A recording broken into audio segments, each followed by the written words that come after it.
প্রিয় দর্শক, অনেক শুভেচ্ছা জানিয়ে শুরু করছি আমাদের নিয়মিত আয়োজন টাইম পলিটিক্স। আমাদের সঙ্গে আছেন আজকে দুজন বক্তা, জনাব মোহাম্মদ করিম চৌধুরী, উনি সেক্রেটারি আসাল এবং স্টেটেন আইল্যান্ড চ্যাপ্টার, এবং সাথে আর আছেন Mohammad Joynal Abedin, secretary Bangladesh America advocacy group. আজকে আমাদের যে আলোচ্য বিষয় দর্শকবৃন্দ, সেটি হচ্ছে আমেরিকান প্রেসিডেন্সিয়াল ইলেকশন। কিছুক্ষণ আগেই আপনারা দেখেছেন যে প্রেসিডেন্সিয়াল ডিবেট হয়ে গেল। দ্বিতীয় দফার যে ডিবেটটা, সেটা হচ্ছে ওয়াশিংটন ইউনিভার্সিটি সেন্ট লুইসে। তো সেই ডিবেটটা আমরা দেখেছি। আমাদের সাথে আজকে যারা দর্শক, যারা অতিথি আছেন, তারাও এই ডিবেটটা দেখেছেন। আজকে আমরা মূলত ডিবেটকে নিয়ে এবং আমেরিকান প্রেসিডেন্সিয়াল ইলেকশনকে নিয়ে আমাদের মূল আলোচনা। আপনাদের দুজনকে আমাদের টাইম পলিটিক্সে আসার জন্য অনেক ধন্যবাদ। জেসিকা, আপনাকে অনেক ধন্যবাদ টাইম টিভিকে এত সুন্দর একটা অনুষ্ঠান উপহার দেওয়ার জন্য, এবং এই গুরুত্বপূর্ণ সময়ে, যেই সময়ে as American, the American people and citizens should be united to express their opinion. এই গুরুত্বপূর্ণ সময়টাতে আমাদেরকে ডাকার জন্য এবং সুযোগ করে দেওয়ার জন্য, যাতে আমরা আমাদের কমিউনিটির সাথে ডাইরেক্ট কমিউনিকেট করতে পারি, সেই জন্য আপনাদের সবাইকে ধন্যবাদ টাইম টিভিকে। এবং এই গভীর রাতে যারা যে সমস্ত শ্রোতা এবং দর্শক আমাদের এই অনুষ্ঠান দেখছেন, সবাইকে ধন্যবাদ আপনাদের এই ঘুমের সময়ে আপনারা এই অনুষ্ঠান দেখার জন্য। জি, আমরা চলে যাচ্ছি আমাদের আলোচনায়। প্রথম প্রশ্নটি হলো যে আমরা একটি ডিবেট দেখলাম একটু আগে। আমরা সবাই আসলে একসাথেই দেখেছি ডিবেটটা। আপনাদের কাছে প্রথম প্রশ্ন হচ্ছে, ডিবেটটা আপনাদের কেমন লেগেছে? দুজনার প্রিপারেশন, দুজনার রেটরিক্যাল সেন্স, এবং দুজনার দর্শকদের প্রতি তাদের যে আহ্বানগুলো, সেগুলো আপনারা কিভাবে পর্যবেক্ষণ করেছেন? জনাব করিম চৌধুরী। Thank you. আমি আপনার প্রশ্নের উত্তরে সরাসরি যাওয়ার আগেই প্রথমেই সমবেদনা এবং দুঃখ প্রকাশ করছি আজকে হ্যারিকেন ম্যাথিউর কারণে আমাদের আমেরিকার একটা অংশ, ফ্লোরিডা, ক্যারোলিনাস, আটলান্টাস, ওই অংশটাতে যে ব্যাপক ক্ষয়ক্ষতি হয়েছে এবং অনেক প্রাণহানি হয়েছে। যতটুকু জানি 19 জনের মৃত্যু হয়েছে আজকে পর্যন্ত। এই জন্য গভীর সমবেদনা জানাচ্ছি সে অঞ্চলে বসবাসরত সমস্ত আমেরিকানদের এবং বসবাসকারীদেরকে। তাদের প্রতি রইল আমাদের আন্তরিক সমবেদনা। সেটা বলেই আমি শুরু করছি। আশা করি সব ধরনের সহযোগিতাই তারা পাচ্ছেন, এবং স্টেট এবং ফেডারেল থেকে যতটুকু জেনেছি, তারা ডাইজাস্টার জোন ঘোষণা করে সার্বিক সহযোগিতা করছেন। আমরা ওই অঞ্চলের লোকজনের সাথে আছি টাইম টিভির পক্ষ থেকে। দুইজনের প্রস্তুতি নিয়ে কথা যদি বলতে যাই, আজকে গত প্রথম বিতর্কের তুলনায় ডোনাল্ড ট্রাম্পকে দেখা গেছে অনেক বেশি প্রস্তুত, এবং সে প্রস্তুতির দিক থেকে আগের চেয়ে অনেক ভালো প্রস্তুতি নিয়েছে। In terms of Hillary Clinton, she is always champion. She is always ready, and she has that kind of mentality, experience, and she is seasoned in that kind of town hall type meeting. Actually, I do not want to limit her into town hall type meeting. She is ready for any kind of atmosphere, any kind of situations. She is ready. যেটা আমি observe করছি ট্রাম্পের ক্ষেত্রে, তার অসহিষ্ণুতা, যেটাকে বারবার national পলিটিক্সের temperament বলা হচ্ছে, তার যে পরস্পর অসহিষ্ণুতা, মানে বারবারে সে যখনই হিলারি ক্লিন্টন কথা বলতে চেয়েছে, হি ইন্টারাপ্টেড সেভারাল টাইমস, এবং সরাসরি প্রশ্নের উত্তর না দিয়ে বরঞ্চ সে অন্যদিকে ধাবিত করছে তার কথাবার্তাকে, যে ক্ষেত্রে আমার কাছে মনে হয়েছে আসলে তার কাছে তো উত্তর দেওয়ার মতো কিছু আছে বলে মনে হয় না। গত শুক্রবারে যে টেপটা প্রকাশিত হলো 2005 সনের, এই টেপ তো সে অস্বীকার করতে পারবে না। জি, জনাব করিম চৌধুরী, আমরা এই টেপের আলোচনায় আসবো। একটু জনাব জয়নুল আবেদিনের কাছে শুনে নিই যে আজকের ডিবেটে আপনার পুরো অ্যাটমসফিয়ারটাকে কিরকম দেখেছেন, এনভায়রনমেন্টটাকে, এবং তাদের প্রস্তুতিগুলোকে মূলত কতখানি প্রভাব করবে বলে আপনি মনে করেন দর্শকদের? ধন্যবাদ টাইম টেলিভিশনকে, ধন্যবাদ জাসিকা আপনাকে, এবং ধন্যবাদ জানাচ্ছি দর্শক শ্রোতা যারা টাইম টেলিভিশন এই মুহূর্তে দেখছেন। সেই সাথে যে প্রশ্নটা আপনি করেছেন যে কে প্রস্তুত ছিল, আসলে প্রস্তুতির দিক থেকে বলতে গেলে ডোনাল্ড ট্রাম্পের ইতিহাস এবং হিলারি ক্লিন্টনের ইতিহাস সম্পূর্ণ দুই ধারায় তৈরি। যেই হিলারি 11 ঘন্টা ধরে কংগ্রেশনাল টিমের সামনে টিকে ছিল, সেই হিলারি তো আজকে ডিবেট করলো। সেই দিক থেকে হ্যাঁ, তার দীর্ঘ অভিজ্ঞতা অবশ্যই সেখানে একটা বিশেষ প্রভাব ফেলে। আমি যেটা মনে করি, যেটি আমার করিম ভাই বললেন, যে দুইজনেই প্রস্তুত ছিলেন। অবশ্যই হিলারি যেভাবে প্রফুল্ল ছিল, আর ডোনাল্ড ট্রাম্প সেভাবে প্রফুল্ল থাকার কথা না, কারণ তার যেসব জিনিসগুলো সম্প্রতি বেরিয়ে এসছে এটা যে কোনো কারোর জন্যই বিব্রতকর।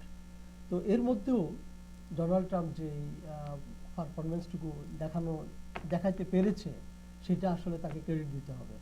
এখন মূল আলোচনায় কে কতটুকু কি করলো সেটা হলো পরের ব্যাপার।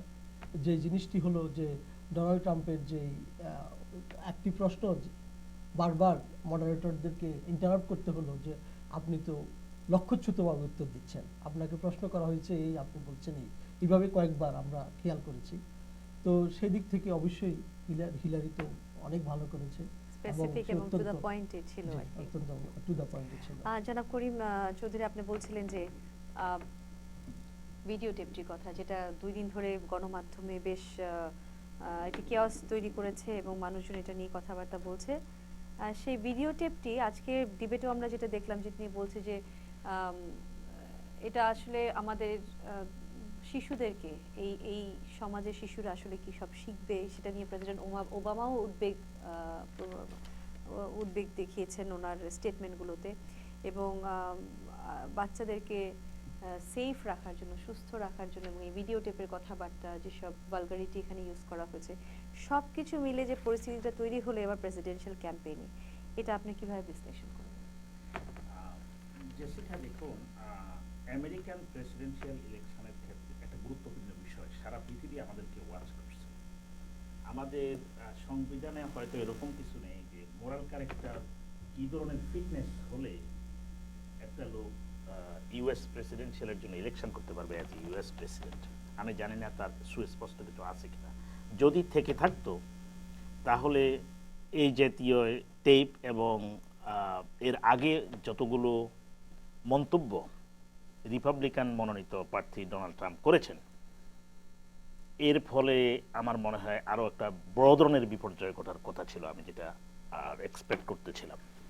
কিন্তু দেখুন, দুঃখজনক হলেও সত্য যে ডোনাল্ড ট্রাম্প তো প্রথম দিক থেকেই he is calling women pig, dog and all other names. He is dividing the nation by separating Latinos as rapist, thief, thugs. He is calling Muslim as terrorists and asking Muslim to be registered, so he may have planned to commit another Holocaust here in American soil. আমি ওই প্রসঙ্গে বেশি দূরে না যেয়ে শুধু আপনার প্রশ্নের দিকেই থাকতে চাইব। This is a bad message. This will impact our kids' mentality about us, about adult, what we are. I have 3 children, Jessica. I do not want my children to hear that Donald Trump, he is a Republican, a great party's nominee as US president, and he did it in 2005. So 2005-এ সে এই জাতীয় কাজ করেছে। Basically, he said grouping is as a star is okay as a star. So when he will be the president, if he is, I think what else will be the okay?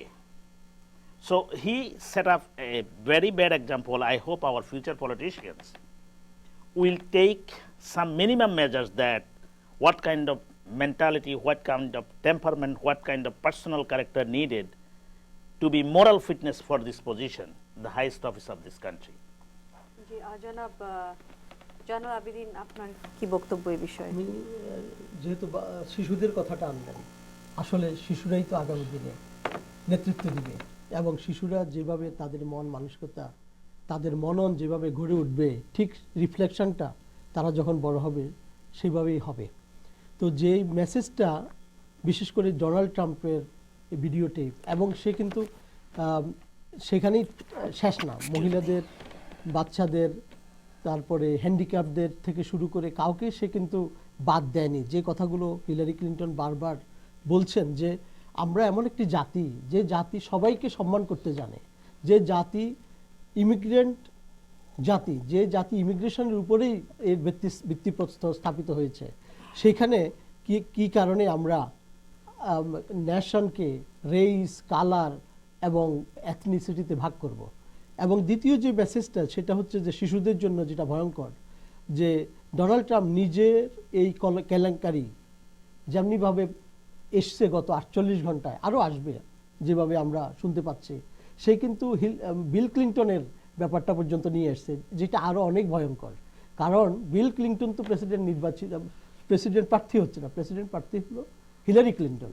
সুতরাং এই ক্ষেত্রে এই জিনিসটা আনা তার জন্য আরেকটা বোকামি হয়েছে বলে আমি মনে করি, এবং এটা আমাদের শিশুদের কাছে একটা সতর্কবার্তা, যেটা আমরা আসলে শিশুদেরকে এই ব্যাপারে বোঝানো উচিত যে আসলে আমেরিকান পলিটিক্স এইবারের যে প্রেসিডেন্সিয়াল ইলেকশনটা, এটা একটু নোংরামির দিকেই পার্সোনাল ইস্যুতে চলে যাচ্ছে, যেখানে যেসব ইস্যুগুলো দরকার, যে তাদের মনন, তাদের শিক্ষা কিভাবে বড় হবে, তারা কিভাবে কলেজে যাবে, কলেজ এডুকেশন কিভাবে ফ্রি পাবে, বা তাদেরকে কিভাবে শিক্ষিত করে তোলা যাবে, আগামী প্রযুক্তিতে আমেরিকা আরও কিভাবে বেশি এগিয়ে যাবে, এই জিনিসগুলোর চাইতে এই পার্সোনাল ইস্যুগুলো গুরুত্ব পাচ্ছে, যেটা আসলে ভোটারদের কাছে তেমন গুরুত্বপূর্ণ নয়। যে কথাটি আমার ভাই বলছেন, যে যদি মোরাল ক্যারেক্টারের কোনো বিষয় থাকতো তাহলে এবং ডোনাল্ড ট্রাম্প যে মন্তব্যগুলো মুসলমানদের সম্পর্কে, স্প্যানিশদের সম্পর্কে, হিসপ্যানিকদের সম্পর্কে বলেছেন এই যে বক্তব্যগুলোর কারণে এটা লজ্জার বিষয় যে আমেরিকার যুক্তরাষ্ট্রের মতো একটি রাষ্ট্রে রিপাবলিকান একটা পার্টির, মেজর পার্টির নমিনি হয়ে ডোনাল্ড ট্রাম্প আজকে প্রেসিডেন্ট প্রার্থী। এটাই লজ্জাস্কর ব্যাপার। জি, জনাব করিম চৌধুরী, দুটো প্রশ্ন। একটি, আপনি বলেছিলেন একটু আগে যে ফিউচার পলিটিশিয়ানসদের চারিত্রিক বৈশিষ্ট্যর জন্য কি আমাদের কোনো ভ্যারিয়েট তৈরি করতে হবে কিনা, কিংবা কোনো ইন্ডেক্স তৈরি করতে হবে কিনা, এরকম একটা পর্যায়ে আমরা হয়তো চলে যাচ্ছি, এই সমাজটি চলে যাচ্ছে। কারণ ট্রাম্প এমন একটা এক্সাম্পল সেট করে দিয়েছে, এখন এই জিনিসগুলো হয়তো খুব ইম্পর্টেন্ট হয়ে দাঁড়িয়েছে। এটা একটি প্রশ্ন, যেটা তাহলে কিভাবে এটার দিকে আগানো যায়। এবং দ্বিতীয় প্রশ্নটি হচ্ছে যে শিশুদের কথা বললেন, এবং গত 2 দিন ধরে শীর্ষ রিপাবলিকান নেতারা সবাই, অনেকেই বলেছে ট্রাম্পকে সরে দাঁড়ানোর কথা। তো এই দুটোর সাথেই সম্পৃক্ততা আছে। যে ঘটনাটা ঘটেছে সেটার কারণেই হচ্ছে সব রিপাবলিকান নেতারা, শীর্ষ নেতারা, যেমন জন ম্যাককেইন তীব্র নিন্দা জানিয়েছেন, এরকম আরও অনেক নেতারা তীব্র নিন্দা জানিয়েছেন। তো এই যে আপনি যেটা চারিত্রিক বৈশিষ্ট্যের জন্য যে একটা ইন্ডেক্স, মানে একটা হাইপোথেটিক্যাল ইস্যু এটা, তারপরও এটাকে আমরা কিভাবে এই সমাজ বাস্তবায়ন করতে পারি, যেহেতু আপনি লিডারশিপের সাথে জড়িত, এবং জনাব জয়নুল আবেদিন উনিও লিডারশিপ কর্মকাণ্ডের সাথে জড়িত, এটা। এবং সেকেন্ড হচ্ছে যেটা পড়েছি যে শীর্ষ নেতারা যে ওনাকে বলেছে স্টেপ অ্যাসাইড, ট্রাম্পকে এখন স্টেপ অ্যাসাইড, যদি আসলে আরও প্রেশার হবে কিনা সেটাও হাইপোথেটিক্যাল, বাট সেটা হলে কিরকম, কোন দিকে ঘুরে দাঁড়াবে রাজনীতি? দেখুন, ডোনাল্ড ট্রাম্প উনি কোনো দলের লোক ছিলেন না। উনি একসময় হিলারি ক্লিন্টনকে সাপোর্ট দিয়েছিলেন ডেমোক্রেটিক হিসেবে, তার কোনো দলীয় পরিচয় নেই। Somehow he is the nominee for a great party, it's a Republican party. And Republican পার্টির যারা নেতৃস্থানীয় নেতৃবৃন্দ, তারা কেউই কিন্তু এখানে নাই। তারা তাকে সমর্থন দেয়নি প্রথম থেকেই, কারণ তার টেম্পারমেন্ট, তার পার্সোনালিটি, তার behaviour and his character. Now everything is coming in light, but from the beginning, the Republican leadership, they were aware of his personality, temperament, and his character. So they isolated him from the beginning, although আমাদের যে house speaker Paul Ryan, সে সমর্থন দিয়েছে, কারণ সে Republican party chairman. He has to do this thing whatever the party people want. আপনি দেখেছেন যে সে একের পর এক জাতিকে বিভক্ত করে চলেছে, একের পর এক এমন সব কথা বলছে। এমনকি এক সময় সে বলেছে যে আমি যদি ফিফথ এভিনিউতে দাঁড়িয়ে একজনকে শুট করি তাহলেও আমার সাপোর্ট আর কমবে না। কোনো পলিটিশিয়ানের মুখে এই জাতীয় কথা ইতিপূর্বে অন্য কেউ, আমার জানা মতে কেউ শোনেনি আর কি, বলেনি। আপনি বলছেন যে চারিত্রিক বৈশিষ্ট্য তাদের কীরকম হওয়া উচিত, বেসিক, ভেরি বেসিক যে মোরাল ফিটনেস কীরকম হওয়া দরকার এই জাতীয় আমাদের আমেরিকার মতো রাষ্ট্রের শীর্ষ নেতাদের অ্যাটলিস্ট। আমি বলবো যে সবার জন্য I would like to propose that kind of set up for moral character fitness setup.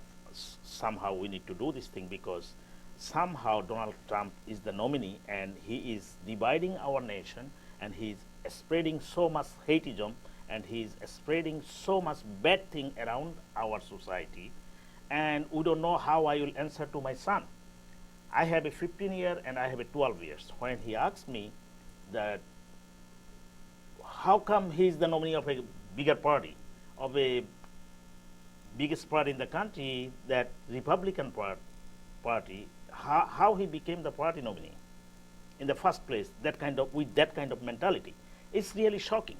So that's why from that point I said, in the future, I hope our future politicians and our community leaders will talk about it to set up a moral fitness standard for everybody. If someone with that kind of negative and poor mentality and decisive mentality and that kind of behavior, they should not even try to get into that kind of highest position for the nation. Second thing, আপনি বলছেন যে আজকে আমি আসার আগেই দেখলাম টিভিতে 21 জনের মতো রিপাবলিকান সিনেটর মিস্টার ট্রাম্পকে আইসোলেটেড করেছে। একটু খেয়াল রাখবেন, আমাদের 100 জনের মতো সিনেটর, দুই পার্টি মিলে 21 জন যদি ওনাকে আইসোলেট করে ফেলে, ওনার হয়তো একটা বিশেষ সাপোর্টার বেজ আছে, আর সেই সাপোর্টার বেজটা কতটুকু থাকবে আমি জানি না, আজকের ডিবেটের পরে আমি আসছি সে বিষয়ে একটু পরেই। তবে রিপাবলিকানদের অনেকেই এখন নিজেদেরকে প্রশ্ন করছে, that I was asking myself how he is the nominee of a bigger party, and now they are asking themselves for the very existence of their own party, because how they will go to the party forum and say Donald Trump is our candidate. That's really embarrassing for the whole Republican table, because that kind of candidate their party nominated. So আমি যেটা বলতে চাচ্ছি সেটা হলো যে শুধুমাত্র 21 জনে না, আগামী 2-1 দিনের ভিতরে হয়তো আরও অনেক কিছু দেখবেন। সেই ক্ষেত্রে একটা বড় ধরনের বাধা আসতে পারে। নির্বাচনের দিক থেকে আপনি জানেন এদেশের 53% হলো যে ভোটারদের ভিতরে মহিলা।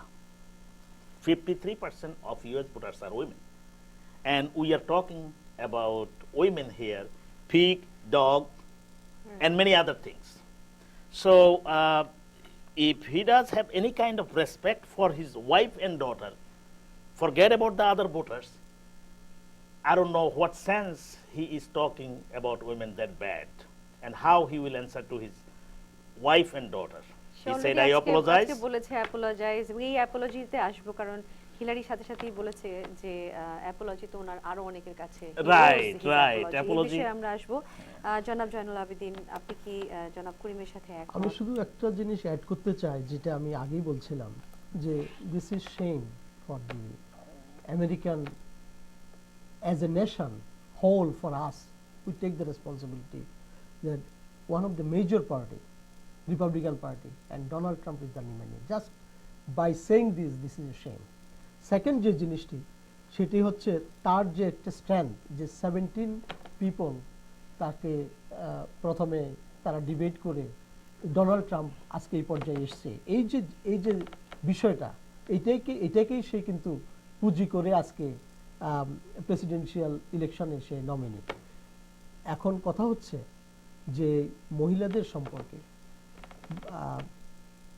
হ্যান্ডিক্যাপদের সম্পর্কে, মুসলমানদের সম্পর্কে, হিসপ্যানিক এবং অন্যান্য বিভিন্ন নেশন সম্পর্কে তার যে বক্তব্য, সত্যি এটা লজ্জাস্কর, এবং জাতিকে বিভক্ত করার আর কোনো সেক্টর বাকি নেই। এখন যে বিষয়টি, আরেকটি যে বিষয়টি সে ডোনাল্ড ট্রাম্প প্রাধান্য দিচ্ছে, যে সেকেন্ড অ্যামেন্ডমেন্টের দোহাই দিয়ে যে গান ভায়োলেন্সটা, যেটা আপনি নিশ্চয়ই জানেন, আমি দর্শক শ্রোতাদের উদ্দেশ্যে বলছি যে অনেক যুদ্ধাবস্থায় দেশে যতজন লোক মারা না যায়, আমেরিকা যুক্তরাষ্ট্রে তার চাইতে বেশি লোক মারা যায় এই গান ভায়োলেন্সের কারণে। আর এই গান ভায়োলেন্সকেই পুরো সেকেন্ড অ্যামেন্ডমেন্টের দোহাই দিয়ে সে কিন্তু এটাকে জিবিয়ে রাখার চেষ্টা করছে। আসলে দ্যাট ইজ কমপ্লিটলি রং। যে জিনিসটা করা দরকার, আপনি প্রথম যে কথাটা বলছিলেন, প্রত্যেকটা ইন্ডিভিজুয়াল যারা নেতৃত্ব দিবে সমাজে, শুধু প্রেসিডেন্ট প্রার্থীর জন্য নয়, যে কোনো সংগঠনে অ্যাটলিস্ট তাদের একটা মোরাল বেসিক স্ট্যান্ডার্ড থাকা উচিত। যদি না থাকে তাহলে সেই সমাজকে কিভাবে নেতৃত্ব দিবে? যে সমাজকে নেতৃত্ব দিতে পারবে না, সে একটা দেশকে কিভাবে নেতৃত্ব দিবে, সেখানেই এই জিনিসটা এসে যায়। একটা মোরাল বেসিক থাকা দরকার। এবং সেকেন্ড অ্যামেন্ডমেন্টের দোহাই দিয়েছে যে যে কাজটা করছে, যে গান ভায়োলেন্সটাকে আরও উতরিয়ে দেওয়ার যে একটা প্রচেষ্টা চালানো হচ্ছে, সেটাকেও রোধ করা দরকার। জি, জনাব করিম, আপনি বলছিলেন যে apologies to his daughter or wife, to his family, উনি এই গত 2 দিনের ঘটনার জন্য অ্যাপোলজি চেয়ে নিয়েছে। তার পরিপ্রেক্ষিতে হিলারিও বলেছে যে he owes an apology to the president, to the people of this country. সে প্রত্যেকটা স্তরে এবং সমাজে যত স্ট্রাকচারাল ডিফারেন্সেস আছে, সোশ্যালি অথবা পলিটিক্যালি, সেগুলো সব সব স্তরেই সে আঘাত এনেছে কোনো না কোনোভাবে।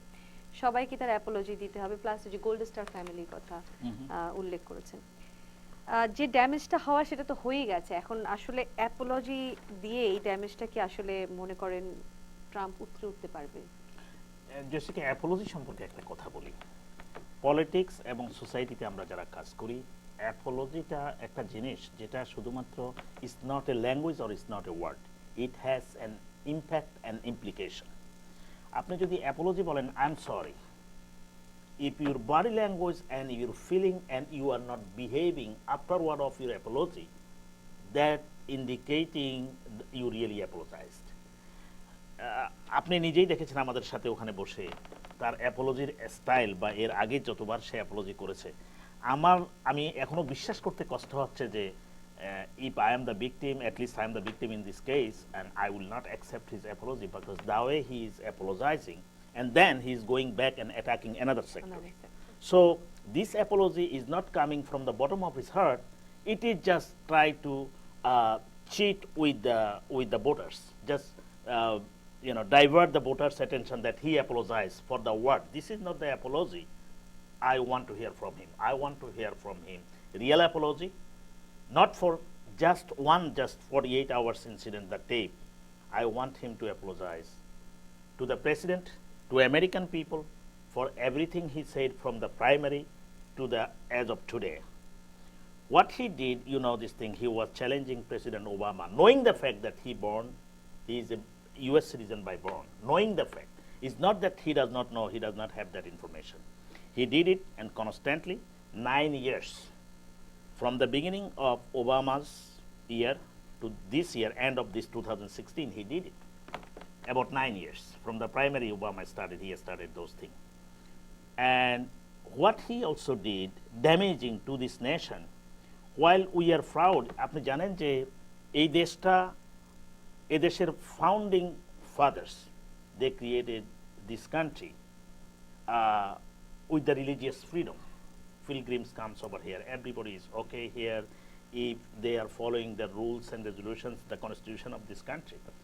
সে বলতে চায় যে মুসলিমদেরকে ব্যান করতে হবে, আমাদের বর্ডারের সীমান্তে আমাদেরকে ওয়াল বানাইতে হবে, তার বিচ্ছিন্ন করে ফেলতে হবে আমেরিকাকে। আমি শুধু একটা কথা বলতে চাই আপনাকে, natural born American and naturalized American, these two types of American we are here. Natural born American যারা, তারা আজকে হয়তো বেশিরভাগই রিজার্ভেশনেই থাকেন, বেশিরভাগই, 2-1 বাইরে আছেন আমাদের পরিচিত বন্ধুরা, ভালো অবস্থানেই আছেন। কিন্তু এরপরে আমেরিকার আজকের যে উৎকর্ষ, আজকে আমরা যে সারা বিশ্বের যে অবস্থানে আমরা আছি, সর্বোচ্চ অবস্থানে আছি আমেরিকা, তার পিছনে সারা পৃথিবীর ইমিগ্রেন্ট যারা এখানে আসছে তাদের শ্রম, মেধা, বুদ্ধি সবই কাজ করেছে। আমার প্রশ্ন হলো, আপনি যদি ইমিগ্রেশনকে লিমিট করতে চান যে মুসলিমরা আসতে পারবে না, হিসপ্যানিকরা আসতে পারবে না, তাহলে কাদের জন্য আপনি ওপেন রাখতে চান সে বিষয়ে একটু কথা বলুন। He has no answer as of now. I am not sure whether he understands the consequence of limiting people and damaging our constitution and betraying with the forefathers of our founding fathers dream about this country. আরেকটা জিনিস সে যেটা আপনার জাতিকে হতাশ করেছে একজন president প্রার্থী হিসাবে, সেটা হলো ওনার ডোমেস্টিক পলিসি। উনি বলছেন ইকোনমিক ইকুয়ালিটির কথা, আজকে আপনার সামনেই বললেন উনি রিচ পিপলদের জন্য ট্যাক্স রিডিউস করবেন। আজকে দ্বিতীয় ডিবেটে বললো tax rebate will be for rich people, 1% that owns the 99% of the asset of this country, he will help them. I don't know how it will affect the 99% of the people, but I am sure this, that we will be the sufferer, middle class and lower class economic class will be the sufferer of his tax plan. আরো কথা আছে, আপনি অন্য জি প্রশ্ন আমি দিতে চাচ্ছেন মনে জনাব হয়? জয়নুল আবেদিন, আপনি কি ওনার সাথে একমত, বিশেষ করে ট্যাক্সের বিষয়টায় আমি এবং এর প্রথমে আগে অ্যাপোলজির apology ব্যাপারটাতে নিয়ে যে যাচ্ছি। বিষয়টা ছিল। আসলে ডোনাল্ড ট্রাম্প আমার দৃষ্টিকোণ থেকে অ্যাপোলজির নামে ভোটারদের সাথে, আমেরিকান মানুষের সাথে, ইভেন সারা পৃথিবীর আবাল বৃদ্ধ বনিতা, বিশেষ করে মহিলাদের সাথে প্রতারণা করছে, ফান করতেছে। যদি যে কথাটা উনি বলছিলেন, অ্যাপোলজি যদি হয় অন্তর থেকে, তাহলে সেটা হতো যে নিরঙ্কুশভাবে, আনকন্ডিশনাল। দেখুন কয়েকদিন আগে ডোনাল্ড ট্রাম্প গোল্ডেন ফ্যামিলিকে যেভাবে কটাক্ষ করে কথা বললেন, পরবর্তীতে উনি বললেন যে এইভাবে কথা বলতে গেলে যেহেতু আমাকে অনেক কথা বলতে হয়, অনেক ভুল শব্দ অথবা বিভিন্ন শব্দ এসে যায় যেটা আসা উচিত নয়। That's not an apology, that's a fun, that's not for a president. That's not a presidential talk. যে আজকে যে একজন প্রশ্ন করলেন যে আপনি কি সারা আমেরিকানদের জন্য প্রেসিডেন্ট হবেন, যদি সেখানে রেস, কালার এবং রিলিজিয়নকে আলাদা আলাদা করে ব্যাখ্যা করা লাগে বা সে বিভিন্ন চোখে দেখে, তাহলে he can not be a president of America. ট্যাক্সের যে বিষয়টা, গত কয়েকদিন ধরে আপনারা দেখছেন, গত মাসে যে উনি $694 মিলিয়ন ট্যাক্স ব্রেক নিয়েছেন, যার ফলে ওনাকে লাস্ট 18 ইয়ার্স কোনো ট্যাক্স দিতে হয়নি। এবং হিলারি ক্লিন্টন অত্যন্ত আই থ্যাংক হার যে যেটাতে ফেডারেল কোনো ট্যাক্স তার ছিল না। এখন আমি তার যারা সেরিগেটস আছে তাদের বক্তব্য অনুসরণ করলে দেখা যায়, বলছেন যে Donald Trump he is a smart man, that's why he did not had to pay the tax.